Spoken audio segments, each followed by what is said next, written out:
သေရဏသံယုတ်တကနံဓမ္မနံတန်သမုဒ္ဒနာနိသအရူပနံကမ္မ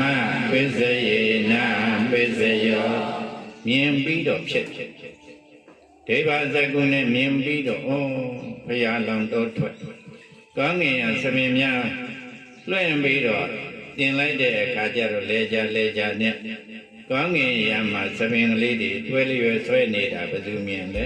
တရားမင်းမြင်တယ်ေယုပယတနံသကုဝိညာဏဗန္ဓုယတံသမယုတ်တကနိသဓမ္မနံအာရမဏပစ္စယေနာပစ္စယောဘုရားအလုံးတွင်ပြီးတော့တင်လိုက်တဲ့ဆံလို့ခေါ်ရတဲ့ရုပ်ကစင်းတရားမင်းရဲ့သကုပဒါရတိုင်းဆိုင်တဲ့အခါကျတော့မြင်သိစိတ်ဖြစ်ပြီးတော့မသွားဘူးလားအဲ့ဒါမြင်သိစိတ်ကနန္တယဘုရားအလောင်းရဲ့သံတော်ကရုပ်တရားအဲ့ဒီလိုရုပ်နဲ့နာပေါ်ပြီးတော့တရားမင်းရဲ့စိတ်ထဲဖတ်သောဝေဒနာတင်ညာစေရနာဧကတရာဆိုတဲ့စေရနာဖြစ်လာဒီသံမင်းယူပြီးတော့တို့ရဲ့ဒါဝိနာနတ်ပြည်စေတီများတည်ရရင်ကောင်းမယ်။သွားပြီးတော့ယူလိုက်လို့စေရနာကတိုက်တွန်းဖတ်တော်ဝေဒနာတင်ညာစေရနာဧကဂတဒီဝိတိုင်းရေမနတိကာရသဗ္ဗစိတ်တာသာရဏစေတသိက်ခုနှစ်ပါးထဲမှာစေရနာတိုက်တွန်း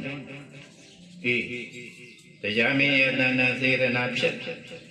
စေရနာဖြစ်လာတော့ကောင်းကင်ယံကနေပြီးတော့သံတော်ရှိရာအနောမတောင်းဆွဲကောင်းကင်ရောက်ပြီးတော့မလာဘူးလားအဲ့ဒါသန္တာဓိပတိသန္တာအဒီသံတော်ကိုသွားပြီးတော့ယူမယ်ဆိုတဲ့သန္တာအဲ့တော့တပရိသနတ်ပြည်နေယုံနဲ့ဒီသံတော်ကြီးကိုသုလာမဏိစေတီတော်လို့တည်နိုင်ပါမလားကျိုးစားပြီးတော့လာရတာပဲ